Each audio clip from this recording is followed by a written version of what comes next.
11 नवंबर 1994 New York के एक auction house में बोली लग रही थी इस किताब की, जिसका नाम है कोडेक्स लेजिस्टर। इस बोली में बहुत से अरबपति आए थे, बट आखिरी में इस बोली को जीतते हैं उस टाइम की सबसे अमीर आदमी बिल गेट्स। बिल गेट्स ने ये किताब खरीदी अराउंड 250 करोड़ रुपए में। अब आप पूछोगे ऐसा क्या था इस बुक में जो इतनी महंगी बिकी। ये बुक लिखी गई थी 1452 से लेकर 1519 के बीच में, जिस वक्त ना ही कोई रोबोट, ना ही कोई हेलीकॉप्टर, ना ही कोई टैंक, जो एडवांस मशीन आप अभी के टाइम पे देखते हैं उस वक्त ऐसा कुछ नहीं था। पहला मिलिट्री टैंक बना था 1915 में, पर इससे 400 साल पहले ही इस बुक में टैंक का कॉन्सेप्ट दे रखा था। पहला हेलीकॉप्टर बना था 1939 में, बट इस बुक में हेलीकॉप्टर का कॉन्सेप्ट भी 400 साल पहले ही दे रखा था। और ऐसी बहुत सी टेक्नोलॉजीज जिसे लोग उस टाइम पर सोच भी नहीं सकते थे, वो इस बुक के अंदर लिखी गई थी। अब आप पूछोगे इस बुक को लिखने वाला कौन था, तो वो थे 15th सेंचुरी की सबसे इंटेलिजेंट आदमी लियोनार्डो दा विंची। आप लोग मेनली इन्हें एक पेंटर के रूप में जानते होंगे, जिन्होंने मोनालिसा पेंटिंग बनाई। पर क्या अगर मैं आपसे कहूँ कि इंजीनियर, साइंटिस्ट, स्कल्पचर, आर्किटेक्ट और यहाँ तक कि थ्योरिस्ट भी थे। इनके पास ऑलमोस्ट हर फील्ड की नॉलेज थी, चाहे वो पेंटिंग हो, कार्टोग्राफी हो, एस्ट्रोनॉमी हो, एनाटॉमी हो, बोटैनी हो, हाइड्रोलॉजी हो और यहाँ तक कि जियोलॉजी भी क्यों ना हो, इन्हें इन सब फील्ड से ज्ञान था। तो चलिए जानते हैं आज की वीडियो में story of the most genius person ever born in the history of earth, Leonardo da Vinci. Leonardo da Vinci may be one of the most studied humans in history. Leonardo da Vinci's paintings. Leonardo da Vinci could perhaps be called the most creative man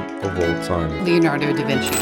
The painting Salvador Mundi by Leonardo da Vinci would fetch $100 million at auction. Made Leonardo da Vinci one of the most famous artists in history. A botanist, an engineer, a geologist, and undeniably one of the greatest artists of all time. इनकी कहानी शुरू होती है year 1452 15 अप्रैल 10:30 PM Italy के एक छोटे से गांव विंची से, जहां पर इनका जन्म होता है। लियोनार्डो के पापा काफी अमीर और ऊंची जात की फैमिली से आते थे, और वहीं लियोनार्डो की मम्मी एक 14 साल की पीजेंट लड़की थी, यानी छोटी जात की लड़की थी, जिसकी वजह से इन दोनों की शादी के बिना ही लियोनार्डो का जन्म होता है। लियोनार्डो दी सर पिएरो दा विंची, जिसका मतलब था विंची यानी इनके गाँव का नाम, और सर पिएरो इनके फादर का नाम, मतलब विंची का रहने वाला सर पिएरो का लड़का। लियोनार्डो के पैदा होने के बाद लियोनार्डो की मम्मी ने कहीं और शादी कर ली। लियोनार्डो का मन बचपन से ही पढ़ाई में उतना नहीं लगता था। जिस उम्र में लड़के लिखना पढ़ना सीख रहे थे, लियोनार्डो उस टाइप पे नेचर को पढ़ने में, जानने में इंटरेस्टेड थे। इन्होंने किसी भी चीज की कोई फॉर्मल पढ़ाई नहीं करी, ये लिखना पढ़ना अपने घर वालों से सीखे थे, ना कि किसी स्कूल या ट्यूशन से। जिसके बाद सिर्फ 14 साल की उम्र में ये इटली फ्लोरेंस की मेन सिटी में चले जाते हैं रहने के लिए। उन्हें फ्लोरेंस शहर में एक नौकरी मिलती है एक पेंटर के पास, और यही वो पहला टाइम था जिस वक्त लियोनार्डो अपनी कला का प्रदर्शन सबको दिखाते हैं। 1472 20 साल की उम्र तक ये शहर के बहुत ही पॉपुलर आर्टिस्ट हो चुके थे, और 1472 यही वो पहला साल था जिसमें लियोनार्डो अपनी खुद की इमेजिनेशन से एक पेंटिंग बनाते हैं। इससे पहले जो उन्होंने पेंटिंग्स बनाई थी वो दूसरों को कहने पे बनाई, और इस पेंटिंग के काफी चर्चे हुए पूरे शहर में। इस पॉइंट ऑफ टाइम तक लोगों को समझ आ चुका था कि लियोनार्डो एक गॉड गिफ्टेड चाइल्ड है, इनमें बहुत ज्यादा टैलेंट है। बट सिर्फ 20 साल की उम्र में इन्होंने बहुत महारत हासिल कर ली थी, और यही चीज कुछ लोगों को पसंद नहीं आई, जिसकी वजह से इनके ऊपर सोडोमी के चार्ज लगाए गए। सोडोमी का मतलब ये गे थे, इन्हें लड़के पसंद थे। अभी के टाइम पर गे होना कोई बड़ी बात नहीं है, बट उस टाइम पर गे होना बहुत बड़ा जुर्म होता था, और इसी चीज के इन पे चार्ज लग रखे थे। लेकिन आखिरी में कोई सबूत ना मिलने की वजह से ये छूट जाते हैं, और इस इंसिडेंट के बाद लियोनार्डो फ्लोरेंस शहर छोड़ के मिलान शहर चले जाते हैं। यूजुअली उस टाइम पर लोग ट्रेड करने के लिए, पैसे कमाने के लिए एक जगह से दूसरी जगह जाया करते थे, बट ये वहां से मूव हुए बस कुछ सीखने के लिए। इन्हें पैसों में कोई खास इंटरेस्ट नहीं था, और यहाँ तक कि इन्होंने अपनी लाइफ का आधे से ज्यादा काम फ्री में किया था, बिना किसी पैसे के। और बस इसी सीखने के रीजन से वो ड्यूक ऑफ मिलान को एक लेटर लिखते हैं। ड्यूक ऑफ मिलान का मतलब मिलान शहर के सबसे ऊंचे पद वाला आदमी, जो था जुडियोसो सफ्रोजा। लियोनार्डो इनको एक लेटर लिखते हैं जिसमें वो बताते हैं कि कैसे वो उनके लिए पोर्टेबल ब्रिजेस बना सकते हैं। वो इस लेटर में मेंशन करते हैं कि वो कैसे तोपों के लिए एक टैंक बना सकते हैं, वो ऐसे अंडरग्राउंड वेस बना सकते हैं जो वॉर के टाइम पर कुछ ही टाइम में तैयार हो जाएंगे।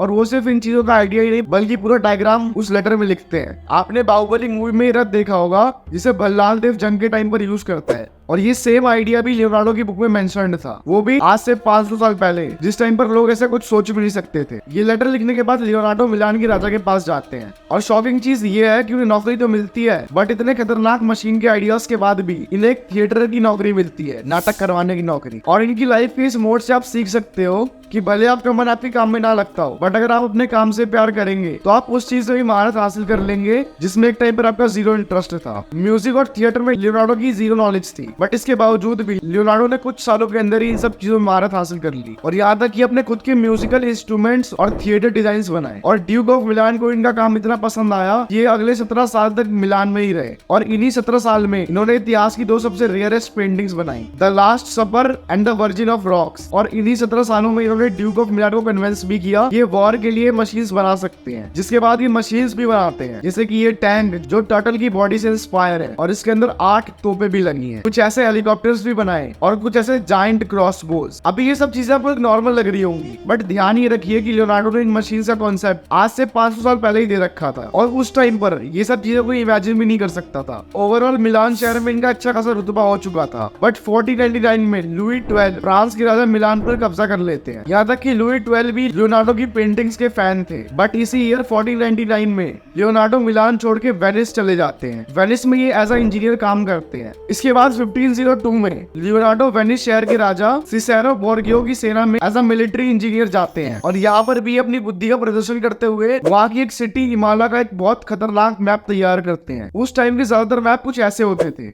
जिन मैप्स को देखकर आप बस उस जगह का अंदाजा लगा सकते थे और फेमस प्लेसेस के बारे में जान सकते थे। बट लियोनार्डो जो मैप बनाते हैं वो आज के सैटेलाइट मैप जैसा बनाते हैं और ये मैप इतना एक्यूरेट बनाते हैं कि आप आज भी 500 साल पुराने मैप को देखकर इस शहर में घूम सकते हैं। ये मैप है जो लियोनार्डो ने बनाया था 500 साल पहले और ये आज के टाइम का सैटेलाइट मैप है। आप देख सकते हैं कितनी ज्यादा सिमिलरिटी है इन दोनों मैपों में। इस मैप के बनाने के अगले साल ही 1503 में लियोनार्डो अपनी मातृभूमि फ्लोरेंस दोबारा चले जाते हैं और इसी ईयर में वो अपने लाइफ की सबसे प्रीशियस पेंटिंग पेंट करना शुरू करते हैं जिसका नाम था दी मोनालिसा। और कहा जाता है कि ये पेंटिंग अभी कंप्लीट हुई ही नहीं। लियोनार्डो अपने लाइफ के अंतिम पलों में भी इस पेंटिंग को ही बना रहे थे। फिर आगे जाके 1508 में कुछ ही सालों बाद लियोनार्डो दोबारा मिलान शहर में रहने आ जाते हैं। बट कुछ ही साल बाद 1515 में मिलान शहर पर दोबारा कब्जा कर लिया जाता है किंग फ्रांसिस I के द्वारा। बट इस टाइम तक लियोनार्डो वर्ल्ड वाइड फेमस हो चुके थे और ये किंग फ्रांसिस भी लियोनार्डो के बहुत बड़े फैन थे। ये लियोनार्डो को एक ऑफर भी देते हैं कि वो हमारे साथ हमारे महल में ही रहे और हमारे लिए रॉयल पेंटिंग्स बनाए। एंड लियोनार्डो इस बार हाँ कर देते हैं, जिसके बाद वो उसी महल में किंग के साथ रहते हैं। बट सिर्फ 4 साल बाद 2 मई 1519 को at the age of 67 the great Leonardo da Vinci की मौत हो जाती है। इनकी मौत के 300 साल बाद इनकी मौत के पल को एक पेंटिंग में शो भी किया जाता है जो पेंटिंग थी ये, और ये पेंटिंग बनाई गई थी जॉन अगुस्ती नाम के एक पेंटर के द्वारा। एंड एट द एंड इनकी स्टोरी से हमें सीखने को मिलता है कि फर्क नहीं पड़ता कि आपके पास रिसोर्सेस है कि नहीं, अगर आपके अंदर किसी चीज को सीखने की चाह है तो आपको कोई परिस्थिति नहीं रोक सकती। लियोनार्डो एक बहुत बड़े घर के बेटे थे। अगर वो चाहते तो लड़ झगड़ के एक आरामदायक जिंदगी जी सकते थे, लेकिन उन्होंने अपने दम पर बड़ा बनने का रास्ता चुना और अपने ही दम पर इस अर्थ की हिस्ट्री में अपनी लेगेसी क्रिएट करके गए। वीडियो पसंद आई तो लाइक करें, शेयर करें, चैनल पर नया तो सब्सक्राइब भी कर सकते हैं और मिलते हैं अगली वीडियो में। जब तक के लिए जय हिंद।